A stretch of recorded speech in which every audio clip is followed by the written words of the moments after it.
Good morning प्यारे बच्चों। आज हम क्लास 7th की सोशल साइंस की वर्कशीट नंबर 10 को डिस्कस करेंगे। बेटा ये आपके इतिहास के चैप्टर दिल्ली के सुल्तान से ली गई है और इस वर्कशीट में हम दिल्ली सल्तनत के विस्तार के बारे में पढ़ेंगे कि किस तरह से गैरिसन शहर से उन्होंने अपना साम्राज्य जो है वो बढ़ाया। पहले जो है गैरिसन शहर तक उनका साम्राज्य था, उसके बाद उसने किस तरह से विस्तार उन्होंने दिल्ली सल्तनत ने विस्तार किया अपने सल्तनत का। सो लेट्स स्टार्ट बच्चों। 13वीं शताब्दी के आरंभिक वर्षों में दिल्ली के सुल्तानों का शासन गैरिसनों यानी कि रक्षक सैनिकों की टुकड़ियों के निवास के लिए बने मजबूत किलेबंद शहरों से परे शायद ही कभी फैला हो। तो बेटा जो 13वीं शताब्दी के आरंभिक वर्ष थे, जो साल थे 13वीं शताब्दी के पहले के, तो उस समय पे जो दिल्ली सुल्तान थे उनका जो शासन था वो गैरिसनों तक ही था, सीमित था। जो गैरिसन मतलब रक्षक सैनिक जो होते हैं उनकी टुकड़ी जो जहाँ पे वो रहते थे, जो किलेबंद मजबूत निवास था उनका, वहाँ तक ही इनका शासन फैला हुआ था, वहीं तक इनका नियंत्रण था। शहरों से संबंध था लेकिन उनसे दूर भीतरी प्रदेशों पर उनका नियंत्रण ना के बराबर था और इसलिए उन्हें आवश्यक सामग्री रसद आदि के लिए व्यापार कर या लूटमार पर ही निर्भर रहना पड़ता था। अब इनका जो संबंध था वो शहरों से था लेकिन उनसे जो दूर भीतरी प्रदेशों पर उनका जो नियंत्रण था वो बिल्कुल ना के बराबर था, उन पर नियंत्रण नहीं था सल्तनत का। इसलिए उन्हें जो आवश्यक सामग्री थी उसके लिए रसद के लिए व्यापार पर या फिर कर और लूटमार इन पर निर्भर रहना पड़ता था। इस तरह से ये अपनी आवश्यक सामग्री जुटाते थे। दिल्ली से सुदूर बंगाल और सिंध के गैरिसन शहरों का नियंत्रण बहुत ही कठिन था और जो दिल्ली से दूर स्थित बंगाल और सिंध के जो गैरिसन शहर थे वहाँ पर नियंत्रण स्थापित करना बहुत मुश्किल था, क्योंकि वहाँ बगावत होती रहती थी, युद्ध और यहाँ तक कि जो खराब मौसम था उसके कारण भी संपर्क जो थे नाजुक हो जाते थे, छिन भिन हो जाते थे और शासन को अफगानिस्तान से आने वाले हमलावरों और उन सूबेदारों से बराबर चुनौती मिलती रहती थी जो जरा सी कमज़ोरी का आभास मिलते ही विद्रोह का झंडा खड़ा कर देते थे। और दूसरा क्या था, जो अफगानिस्तान से हमलावर आते थे और जो सूबेदार थे उनको जब भी लगता था कि ज़रा से भी कमज़ोरी आ गई है सल्तनत में, वो विद्रोह कर देते थे, हमला कर देते थे। और इन चुनौतियों के चलते सल्तनत जो है बड़ी मुश्किल से किसी तरह से अपने आप को बचाई हुई थी और जो दिल्ली सल्तनत थी वो अपने आप को बहुत मुश्किलों से बचाया हुआ था उन्होंने इन सब चुनौतियों के साथ। इसके बाद है बच्चों सल्तनत की जो संस्थापन हुआ था, जो स्थापन किया गया था, किसने किया था? गयासुद्दीन बलबल। ये बहुत इंपॉर्टेंट नाम है बच्चों। तो सल्तनत का जो स्थापना की थी गयासुद्दीन बलबन ने की थी और इसके शासनकाल में स्थापना हुई इसका। लेकिन जो विस्तार हुआ था वो अलाउद्दीन खिलजी और मोहम्मद तुगलक के राज्यकाल में हुआ। स्थापना तो गयासुद्दीन बलबन ने की लेकिन विस्तार किसके राजकाल में हुआ? अलाउद्दीन खिलजी और मोहम्मद तुगलक के। इस विस्तार के जो अभियान थे वो दो तरह के रहे थे। कौन सा? एक तो सल्तनत के भीतरी जो सीमा थी वो गैरिसन शहरों के भीतरी क्षेत्र, जो सल्तनत के जो भीतरी जो गैरिसन शहर थे उनके अंदर का जो एरिया था, जो भीतरी क्षेत्र था जिन पे सल्तनत का कब्जा था, उनका विकास किया गया, विस्तार किया गया। और दूसरा था सल्तनत के बाहरी सीमा, जो गैरिसन शहरों के भीतरी क्षेत्रों से परे के क्षेत्र थे, जो गैरिसन शहरों से बाहर के जो क्षेत्र थे उनका विस्तार किया गया। किस तरह से विस्तार किया गया ये जान लेते हैं। सल्तनत की भीतरी सीमाओं में जो अभियान चले उनका लक्ष्य था गैरिसन शहरों की पृष्ठभूमि में स्थित भीतरी क्षेत्रों की स्थिति को मजबूत करना। तो जो सल्तनत की भीतरी जो सीमाएं थी उनमें जो गैरिसन शहर थे उनको और ज़्यादा मजबूत किया गया और गंगा यमुना के जो दोआब से जंगलों को साफ कर दिया गया। दोआब क्या होता है बच्चों? दोआब होती है दो नदियों के बीच का क्षेत्र। जैसे ये गंगा नदी यहाँ बह रही है और ये यमुना नदी अगर यहाँ बह रही है तो इन दोनों के बीच का ये जो क्षेत्र है इसको हम दोआब कहेंगे।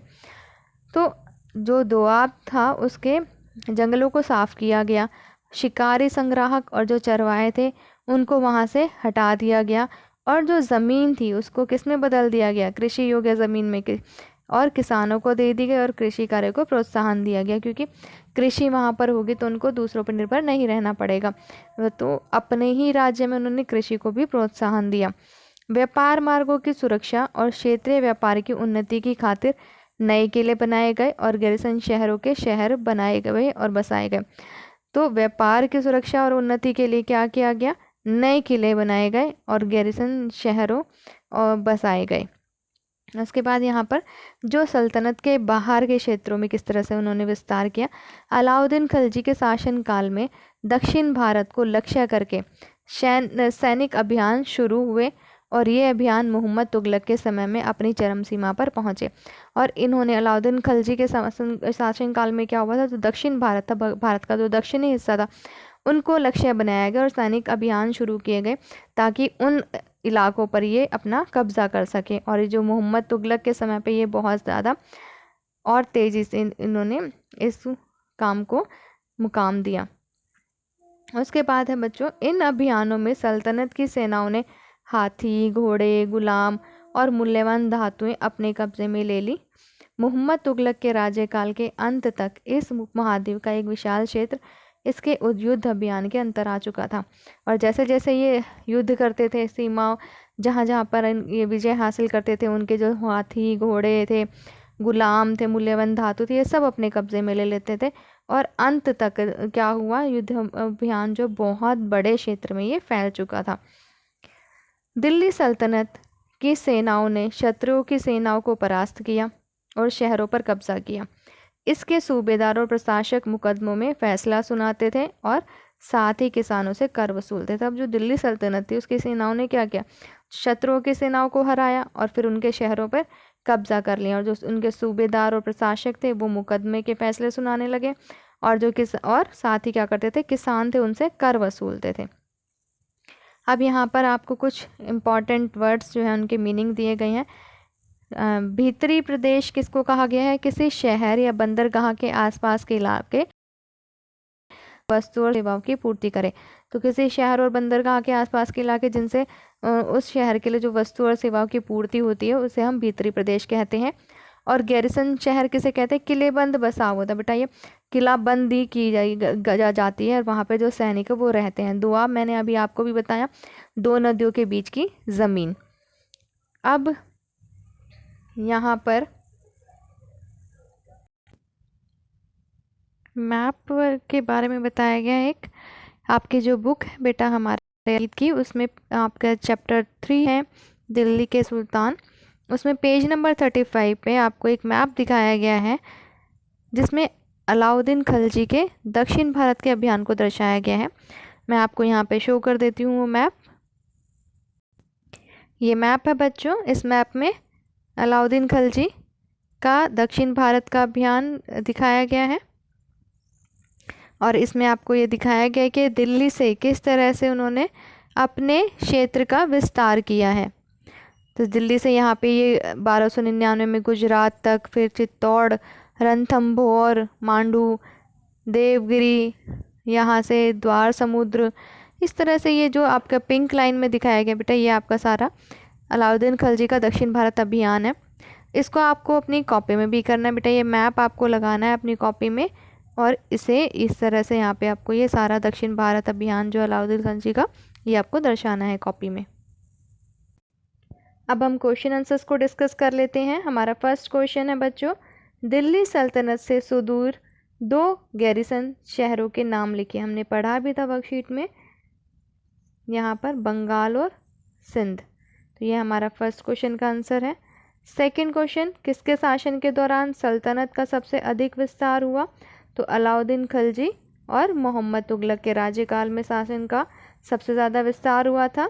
और थर्ड क्वेश्चन है बेटा, सल्तनत के भीतरी और बाहरी सीमा से आप क्या समझते हैं? बच्चों इन तीनों क्वेश्चंस के आंसर को कैसे लिखना है ये मैं आपको बता देती हूँ। तो फर्स्ट क्वेश्चन का आंसर है बंगाल और सिंध। सेकंड क्वेश्चन है बेटा हमारा, उसका आंसर है अलाउद्दीन खिलजी और मोहम्मद तुगलक के समय सल्तनत का सबसे अधिक विस्तार हुआ। थर्ड क्वेश्चन का आंसर है सल्तनत की भीतरी सीमा यानी कि गैरिसन शहरों के भीतरी क्षेत्र और सल्तनत की बाहरी सीमा गैरिसन शहरों के भीतरी क्षेत्रों के परे के क्षेत्र। अब यहाँ पे वर्कशीट की लास्ट में हमें कोविड से संबंधित एक संदेश दिया गया है कि कोविड-19 के विरुद्ध जंग में सुरक्षित रहने के लिए मास्क पहने। तो बच्चों हमें कोविड-19 से बचने के लिए हम सभी को मास्क पहनना ज़रूरी है। तो यहाँ पर हमारी ये वर्कशीट कंप्लीट होती है। आई होप बच्चों आपको ये वर्कशीट समझ में आ गई होगी, और अगर वीडियो अच्छी लगी है तो आप वीडियो को लाइक कीजिए, शेयर कीजिए, और अगर अभी तक आपने चैनल को सब्सक्राइब नहीं किया है तो चैनल को सब्सक्राइब भी कर लीजिए, ताकि आगे आने वाली वीडियोस की नोटिफिकेशन आपको टाइम से मिल सके। और बच्चों, अगर आपको कोई भी डाउट है इस वर्कशीट में तो आप कमेंट सेक्शन में कमेंट करके पूछ सकते हैं। बाय बाय बच्चों, हैव अ गुड डे प्यारे बच्चों।